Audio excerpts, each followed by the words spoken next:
So, yeah, I have mentioned to you, I'm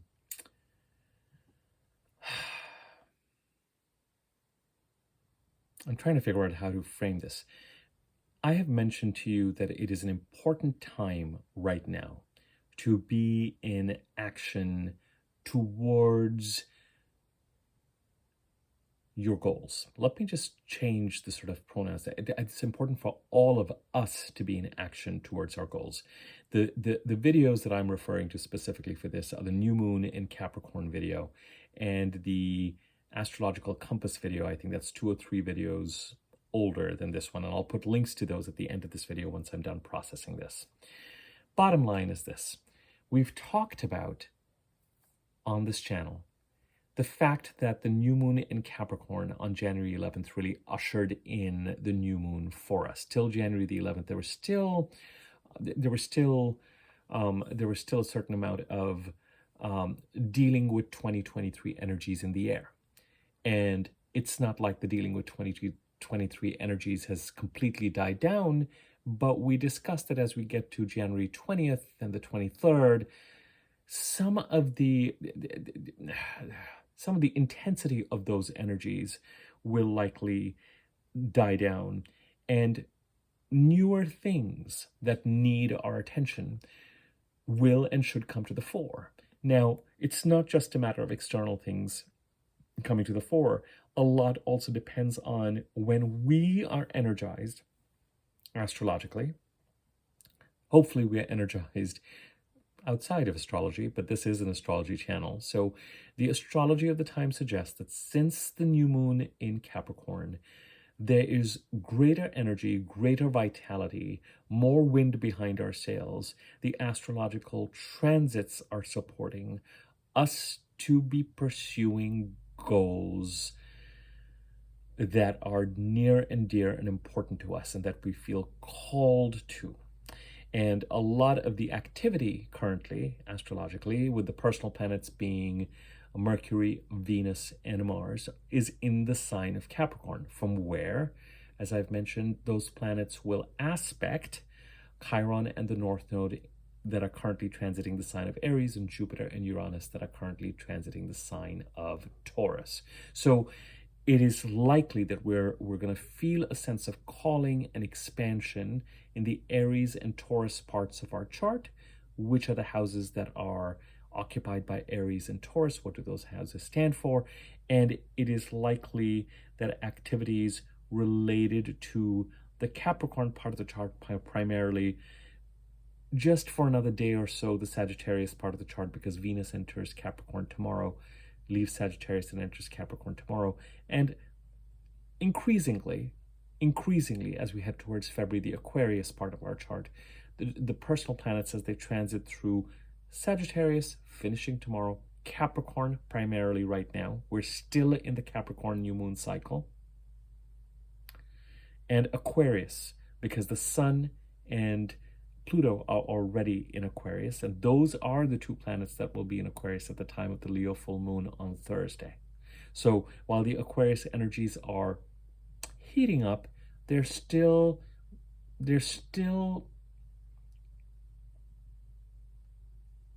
that's not quite where the momentum is. The momentum is really from the Capricorn part of the chart to these aspects that Mercury, Venus, and Mars are going to make, squaring Chiron and the North Node, trining Jupiter and Uranus.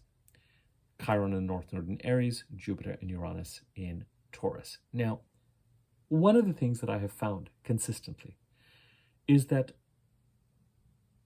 2 months before a lunar eclipse, the next lunar eclipse is in the sign of Libra on March the 24th. 2 months before the lunar eclipse would be January 24th. The week before and after that 2-month mark brings events that are relevant to that lunar eclipse. Indeed, some people may feel the eclipse the week before and after January 24th. Now, the Libra lunar eclipse is part of the only complete eclipse cycle on the Aries-Libra axis. And by that, I mean where we have a solar eclipse in Libra on October the 14th of 2023 and a corresponding lunar eclipse in Libra on March 24th, 2024. So the Libra new moon in 2023 was an eclipse, a solar eclipse on October 14th. The corresponding full moon on March the 24th of 2024 is a lunar eclipse. 2 months after the solar eclipse, December 14th, the week before, week after, 2 months prior to the lunar eclipse, January 24th, the week before, week after, hold resonance with these eclipses. I find this is where practicing something as opposed to reading about it delivers information or that sort of becomes undeniable. Now, the Libra eclipses are south node eclipses. And so wherever Libra sits in your chart, what house it occupies, something there needs to be released. The house occupied by Libra, what or who sits in that house? You're either releasing something sort of physical there, a relationship, a house, a job, an environment, or you're releasing your attachment to how it is that you think things should be, an attachment to a way of being related to that part of the chart. And you're doing this so that you can move into and towards the Aries part of your chart where there's growth and development and where the North Node is transiting. But it's kind of a symbiotic relationship because as the North Node pulls you, you release something in the Libra part of the chart.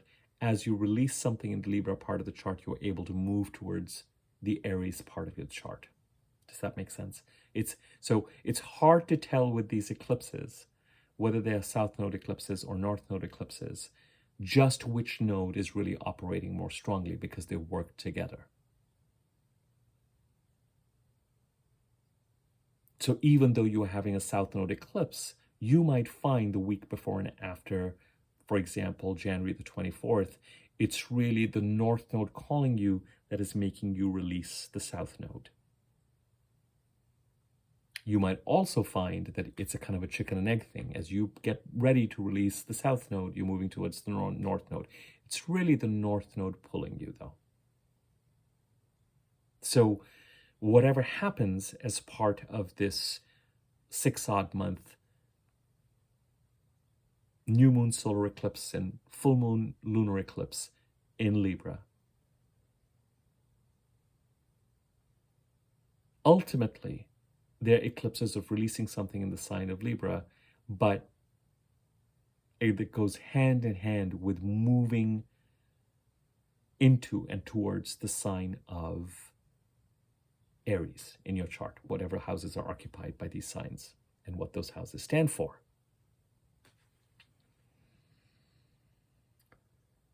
Why these 2-month marks have this kind of importance, I can't entirely make. I mean, with the full moon lunar eclipse, it just makes me wonder whether it is simply because it is the full moon right after, it is the first full moon after the kind of the midpoint, after the sun squares the nodes. You know, the time of a solar eclipse, the sun and the south node are close together. The sun is going around the chart. At some point, it's going to square the nodes, which are moving. And then, of course, by the time we get to the full moon lunar eclipse, the sun is going to be in Aries and the moon is going to be in Libra. But the whys are less important to me right now, because what is more important to me is for me to alert you of the fact that the week before and after January the 24th, and you can think of it as the week before and after the Leo full moon on January the 25th, 26th, 25th. It's on Thursday. Let me just confirm the date for my, 25th.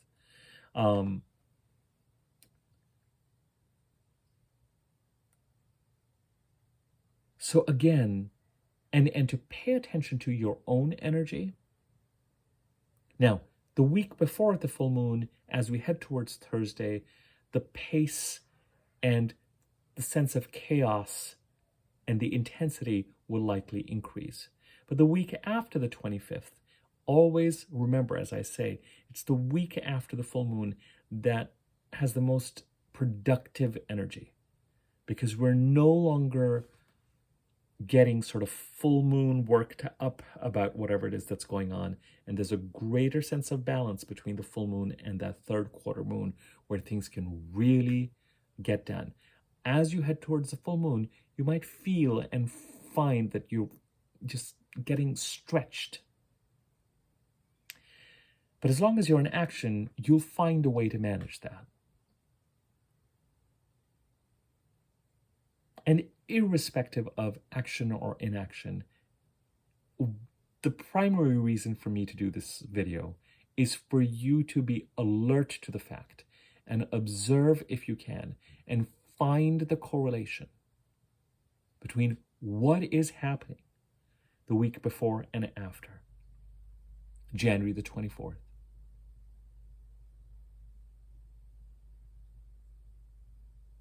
That you can correlate to easily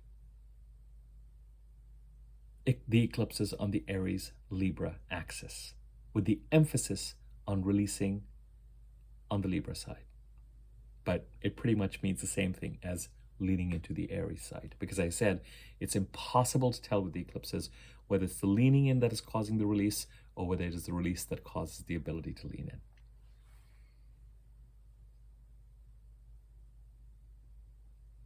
The secondary reason for me to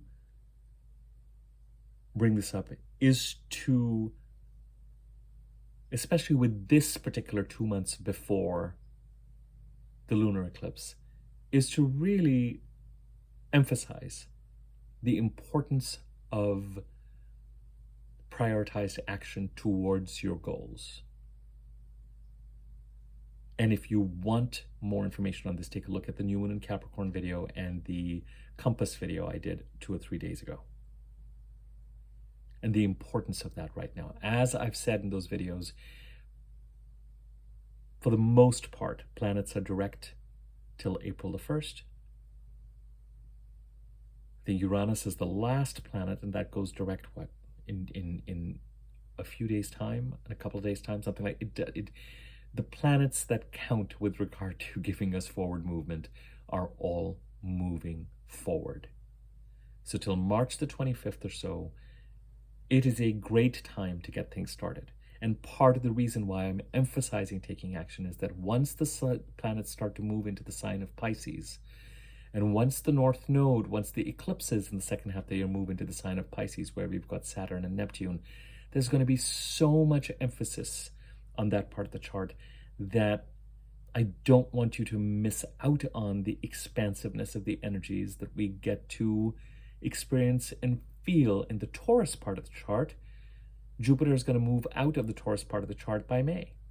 But more importantly, Jupiter is getting ready to conjunct Uranus in April. So these transits, the expansive transits, the exciting transits, the trines from Capricorn that the personal planets are going to make towards Uranus and Jupiter, the squares, more tense, more dynamic, a little bit nastier, that they're going to make to Chiron and the North Node in Aries, but still dynamic, requiring action from the Capricorn part of the chart to support the Aries and the Taurus part of the chart. These are exciting transits. I don't get a chance to always be talking about exciting transits. In the middle of it all, we are going to have, as you know, it's never a completely rosy time astrologically. There are other transits that are challenging that we will continue to talk about. But there's something about this 2-month period before that lunar eclipse on March the 24th. And I love the fact that it's on March the 24th, a week or so before Mercury goes retrograde. Because it really feels like we're moving. And as I've mentioned to you before, the actions we take with the Capricorn new moon help fuel the actions that we can take with the Aquarius new moon. And the energy moving into the Pisces part of the chart is going to feel natural in terms of emphasis, but the energy in 2024 shifts. There's a break in energy. There's a shift in energy between the first half of 2024 and the second half of 2024, and it's not just about the eclipses starting to move into the Pisces Virgo axis. It's also about the fact that Jupiter's changing signs.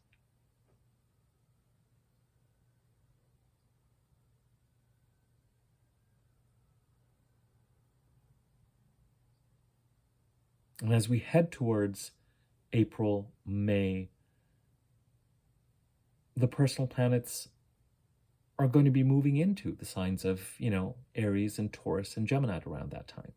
So it's one wave till about May, and then another wave, another set of energies in the second half of the year.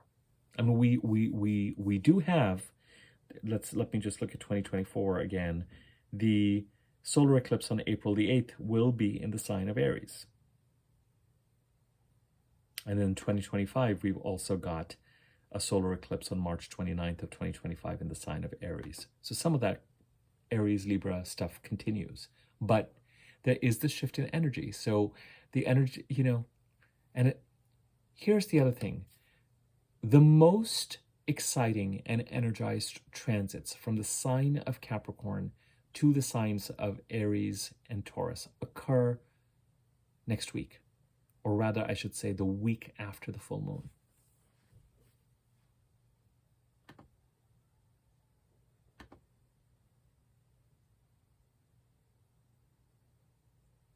Full moon, day of the full moon, Mars squares Chiron. On the 26th, the Sun squares Jupiter. Mercury squares Chiron. 27th, Mercury and Mars conjunct in Capricorn. Then on the 28th, Venus trines Jupiter. Mercury trines Uranus. Mercury squares the North Node. On the 29th, Mars trines Uranus. Mars squares the North Node. By the time we're done with January, and so we're really looking towards January the 31st as being sort of the closing date of this week before and after the 24th. The personal planets, Mercury and Mars and Venus, will have made Mercury and Mars will have made and completed their remaining transits from the sign of Capricorn to the signs of Aries and Taurus. Venus will make an incredibly important transit at this point in time, trining Jupiter on the 28th of January during this time. And the only planet that into February that is going to be making transits to Chiron and the North Node and Uranus will be Venus into February, which is fine, which is great. But a lot of this, and I know there's some squares and some trines that I mentioned. Remember, as planets move through Capricorn, if they're squaring some planet or some body or some point like Chiron and the North Node in Aries, it's energy and effort and activity in the Capricorn part of the chart that is going to allow the North Node and Chiron to do whatever it is that they're trying to do in the Aries part of the chart. And if they're squaring the North Node, they're also squaring the South Node. And to release what needs to be released in the Libra part of the chart. If the planets are trining Jupiter and Uranus in Taurus, and at this point in time, most of these planets are trining Uranus, they're helping from the Capricorn part of the chart make us more authentic in the Taurus part of the chart. Now, as the planets move into Aquarius, they will square Jupiter first and then square Uranus. So whatever actions and activities need to be taken care of in the Aquarius part of the chart will be necessary, again, to help Jupiter and Uranus in the Taurus part of the chart do their job. So once again, on the 25th, on the day of the full moon, Mars in Capricorn squares Chiron in Aries. On the 26th, the Sun, the first of these bodies in Aquarius, squares Jupiter. It's still a pretty yin aspect. Remember, with the sun, it's an awareness thing. I'm going to talk about these transits a little bit more in the next couple of days. But on the 26th, Mercury squares Chiron. Mercury and Mars conjunct in Capricorn on the 27th. On the 28th, Venus trines Jupiter. Mercury trines Uranus. Mercury squares the North Node. Incredibly important day that we're heading towards. On the 29th, Mars trines Uranus and squares the North Node. So between the 28th and the 29th, you've got Venus, Mercury, and Mars actively making these transits. And it's the 22nd already. You don't have to wait. It's not the day that a transit is made that something is going to happen. I always give it a 5-degree odd, as we had, it's the time for action is now.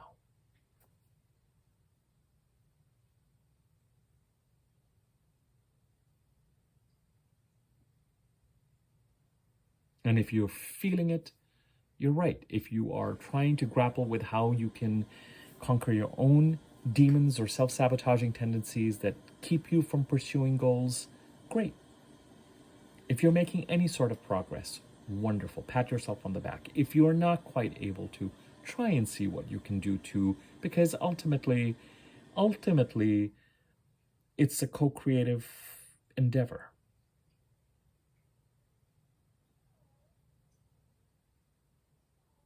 My cat has just used the litter box, so he's letting me know. He tends to do that. I don't know if you heard that. So I just, this particular video, I just want to let you know, not every video has to be 45, 50 minutes. I just want to let you know, it's an important 2 weeks. In the middle of everything that we've talked about, the new moon in Capricorn, the last couple of videos that I've done to talk about the Sun and Pluto entering Aquarius, and the transits that I talked about a couple of days before that were so symbolic of this time of processing lessons from 2023, but also moving forward and getting back on the horse. And 2024, here's another reason to be vigilant during this time and to take advantage of the energy of the time. Because 2 months before an eclipse will happen at least twice a year. But this 2 months before an eclipse is happening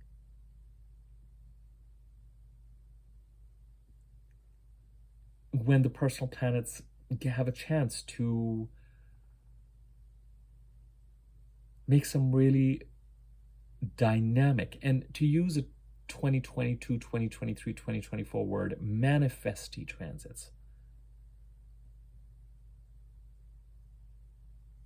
They're going to be dependent on us to do whatever it is that we need to do in order to make things happen. And they're going to be reminiscent of energies that may have been in play that, I talked about us having a sense of where we want to go by July of 2023, and there being false starts and stumbling blocks and progress, but not completely the gates being completely open. I don't know that the gates are necessarily completely open, right? But the gates are more open than they have been.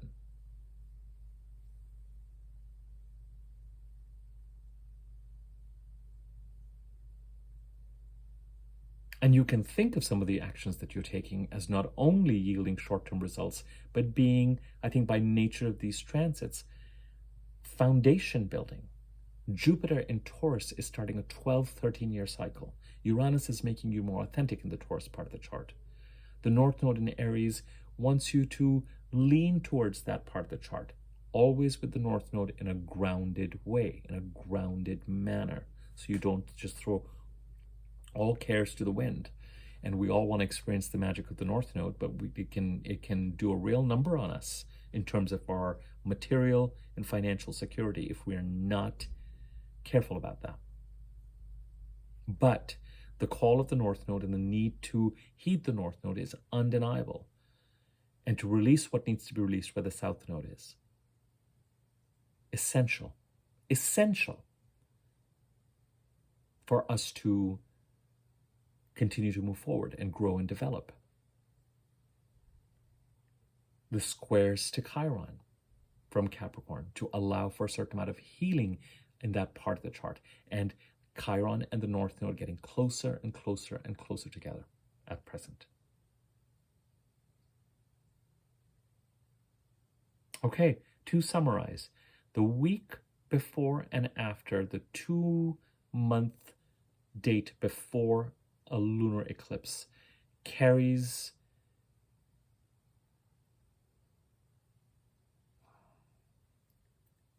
things happen the week before and after 2 months before a lunar eclipse, so that would be January 24th, the week before, week after, that can be eclipsy in nature, significant, change creating, change inducing. Sometimes with eclipses, the changes can have something to do with mortality. You hear about someone being ill in a really serious way, or something to do with mortality, or people passing on or transitioning from this world to the next or stuff. So messages related to people or situation being eclipsed from our lives can be part of the situation, part of what comes up. But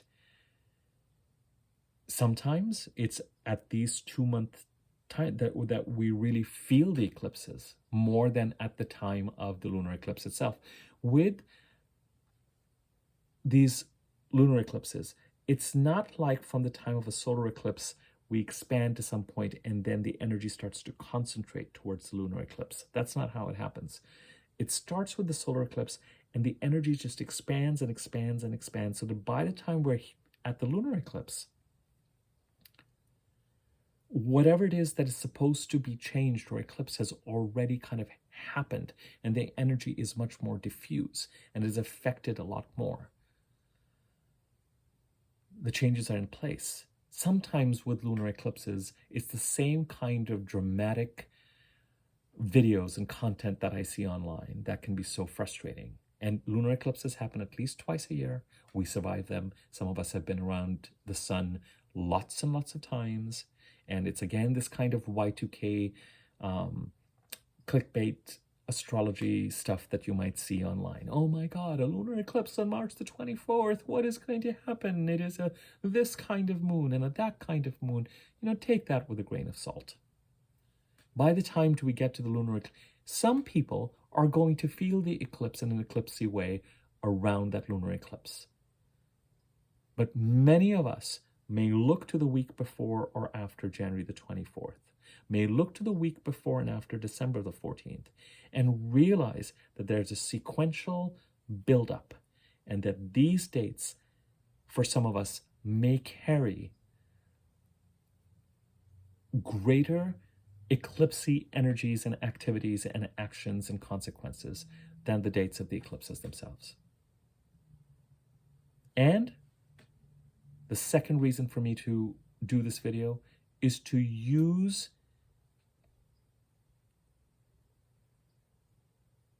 the fact that we have the power of eclipse energy present to us, along with these transits, a lot of which are occurring the week after the eclipse. You do not need to wait until the full moon. You can be in action now.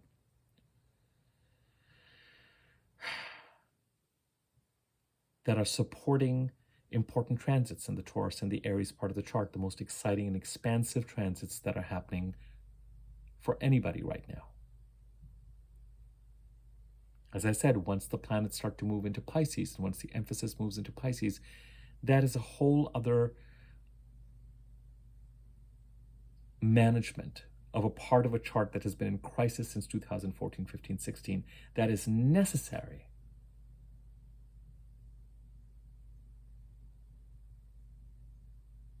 and by the second half of the year will also start to become expansive,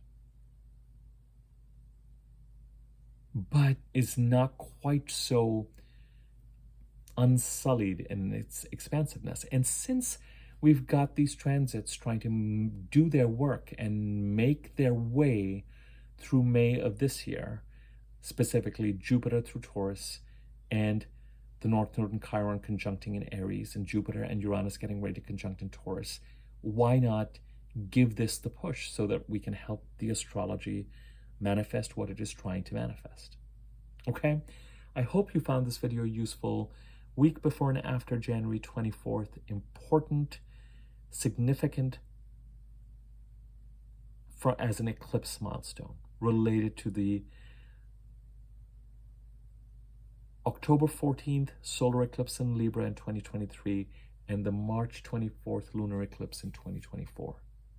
The timing of these eclipses is powerful, and not only in and of it's for the fact that we should observe and see what these eclipses are trying to bring and to align ourselves with them, but also because other dynamic transits are occurring around this time, particularly the week after. So between now and to harness the energy of greater intensity and greater energy as we head towards the full moon on the 26th, 25th, and harness the energy of balanced productivity the week after the full moon on the 25th. All right, I will leave it at this. If you found this video useful, feel free to share it, tell your friends about it, etc. Welcome to new subscribers to the channel. Please comment or like the video. It gives it greater circulation. If you feel inclined to do so, I'd be grateful. Subscribe to my YouTube channel. Click on the bell icon and the wiggly bell on top so you're notified whenever I do new videos. And yeah, to everyone who supports the channel and who has been leaving comments, etc. I truly am grateful. Hope you found this helpful and useful. More to come. Thanks.